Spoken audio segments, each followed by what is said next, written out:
रामपाल माजरा जी हमारे साथ हैं, एनएलडी के प्रदेश अध्यक्ष हैं।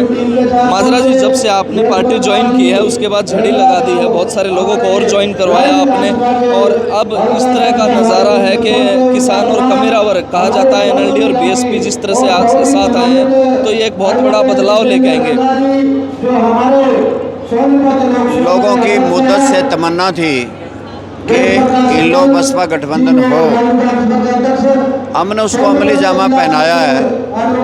बहन मायावती जी और चौधरी ओम प्रकाश चौटाला की हार्दिक इच्छा है कि हरियाणा प्रदेश में कमेरे की सरकार बने। उस सब के लिए हमने छोटे मोटे स्वार्थ छोड़ करके निस्वार्थ भाव से इस गठबंधन को बनाया है, और हमें उम्मीद है परिणाम बहुत अच्छे निकलेंगे, सार्थक आएंगे और हरियाणा प्रदेश में कमेरे वर्ग की सरकार बनेगी। किस तरह से देखते हैं इस गठबंधन को? क्या लगता है जिस तरह से आज संविधान की पुस्तक उठा के कहीं ना कहीं कांग्रेस कहती है कि हमें संविधान बचाना है, बीजेपी कहती है कि हमें संविधान बचाना है, और ऐसे में जो पार्टी सबसे ज़्यादा संविधान के लिए मैदान में उतरी थी बीएसपी, वो आज आपके साथ है। हमारे दोनों दलों के नेताओं ने, जहाँ तक आपने कहा कि संविधान बचाने की बात है, ये निश्चित किया है कि संविधान सबकी सुरक्षा हो, और भारतीय जनता पार्टी हो या कांग्रेस, दोनों ही एक थैले के चट्टे बट्टे हैं। कांग्रेस वाले भूल गए कि उन्होंने प्रजातंत्र को बुला दिया था, इमरजेंसी लगाई थी, लाखों लोगों को जेलों में डाला था, लाखों लोगों को धक्के से नसबंदी की थी। अगर प्रजातंत्र को नेस्तनाबूद किया था तो कांग्रेस ने किया था। और भारतीय जनता पार्टी में भी इसी प्रकार की तानाशाही चल रही है कि कई मुद्दे हैं, बिल प्रस्तुत नहीं होते, कानून बन जाते हैं, पार्लियामेंट में कोई डिस्कशन नहीं होता, पार्लियामेंट में कोई किसी प्रकार का विचार नहीं होता, लोगों के लिए जाते हैं।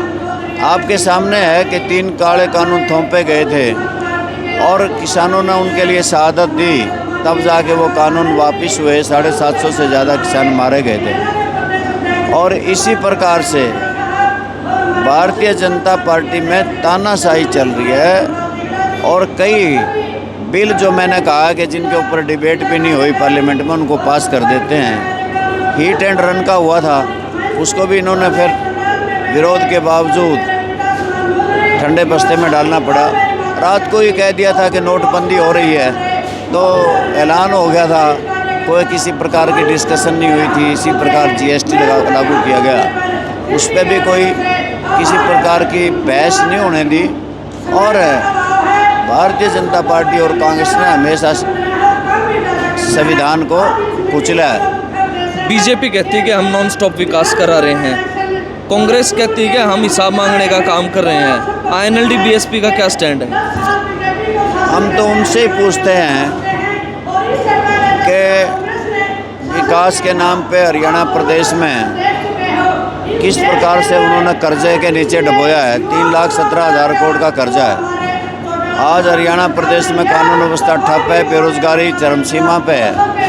आज भारतीय जनता पार्टी के राज्य में ना स्कूलों में मास्टर हैं, ना अस्पतालों में डॉक्टर हैं, और जल घरों में जल नहीं, बिजली घरों में बिजली नहीं, सड़कें टूटी पड़ी हैं। और आपके सामने ही है कि हरियाणा प्रदेश में विकास की जगह विनाश किया बीजेपी ने। परिवार पहचान पत्र बनाए गए, जिसकी वजह से पेंशन कट गई, जिसकी वजह से पीले कार्ड कटे, राशन कार्ड कटे, शहर के लोगों को प्रॉपर्टी आईडी में तंग किया गया, और उसमें भी कितनी बड़ी हेराफेरी चली।